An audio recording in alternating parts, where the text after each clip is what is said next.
Jess Glynn with What Do You Do? Welcome back. It is the Country Viewpoint here on your colour of Country Life, Flow FM. Well, it's time to check in with one of our regular voices here on the program, and that is the Nationals member for Mildura, Jade Benham, who joins me on the line now. Jade, lovely to be with you again. How are you? Thanks for having me, Alice. It's wonderful, although we're very hectic here at Parliament this week. It's the last one of the year, so we've got a fair bit to get through. Yeah, plenty going on. There's no doubt about that, and we're thankful for your time. Firstly, just wanting to discuss the new funding that's been secured for local emergency groups in what's going to be a pretty critical time this summer in regional Victoria, particularly in your electorate there, Jade, with the very real prospect of a lot of fires potentially happening.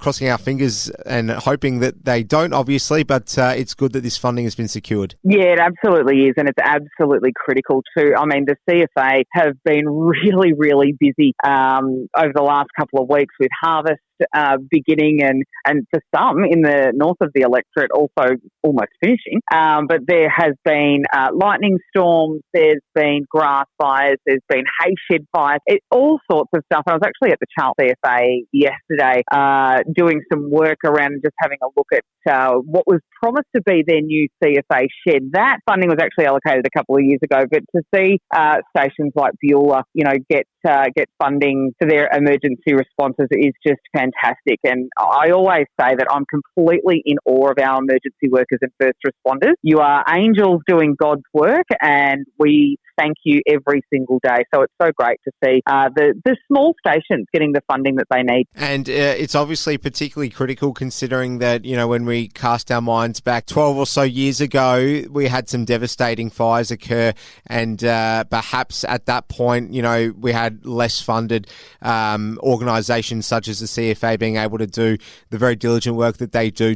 Yeah, well, that's right. I mean, the Labor government over the past 10 years or so has absolutely ripped the guts out of the CFA. That's no secret. So now to have a little bit put back in, and I think that left CFA members in particular feeling really disheartened, and it really took a hit to their morale. So to see a little bit of funding come back and to have, appliances updated. We've got CFA trucks that are driving around that are 30 years old, and that means that some of those appliances can't actually respond to devastating fires. So it puts families at risk, it puts farms at risk, having trouble speaking today. So, it's one of those things that they really have to step up and fund our CFA adequately. Yeah, I did say 12 years. I meant 14 years. I just can't believe how quickly the years have gone, Jada. The 2009 Black Saturday bush fires, of course, which occurred, still lives long in the memory of people on the ground there, I'm sure, right? Yeah, I mean, it absolutely does. When you said 12 years, I thought, Jesus, has it been that long already? But 14 years, I mean, the years they go by so quickly these days. And like I said, the amount of fires that the CFA have had call-outs to already this fire season is really alarming. And it certainly doesn't help with the fuel loads along road reserves in national parks, etc. So it is something that we are well aware of. Yeah, it's crazy that we're talking about bushfires after we were just talking about flooding, it seems like less than a year ago. But there you go.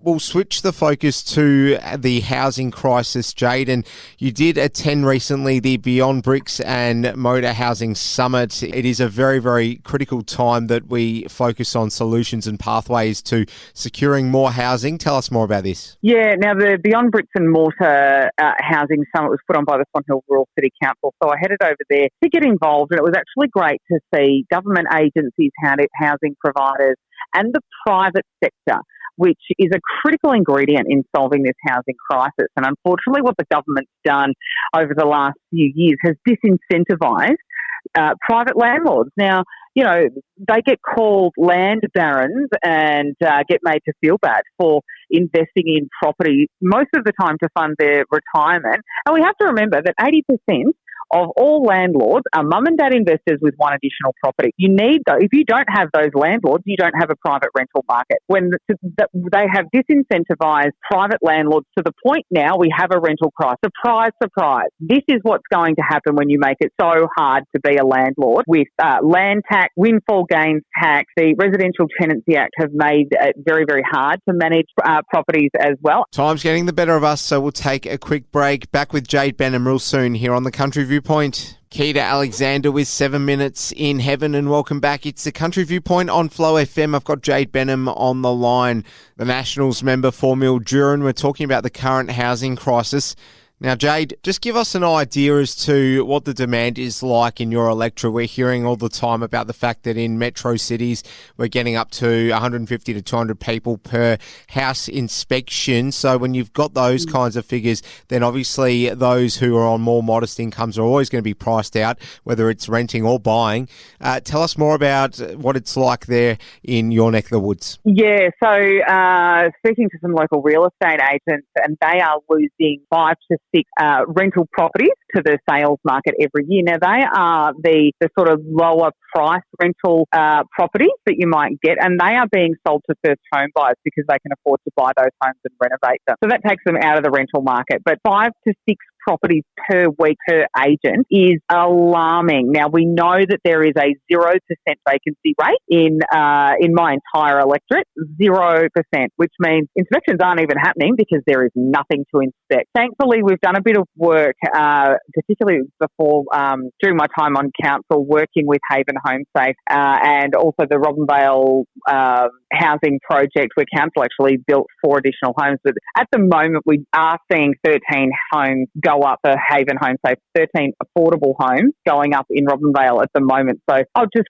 continue to advocate for more projects like that to help alleviate some of the housing crisis. But again, we really need to incentivise landlords to stay in the long-term rental market. It is much needed work that you're doing, that is for sure. Just quickly, whilst we've still got you, Jade, just bring our listeners an update with regards to the Wimmera Mallee Pipeline promise. Yeah, so the Wimmera Mallee Pipeline Lakes Alliance network include, the lakes through the Wimmera. It also goes into the GWM lakes, essentially, including Oyen Lake, Watcham Lake, which is beautiful and full at the moment. It's fantastic out there.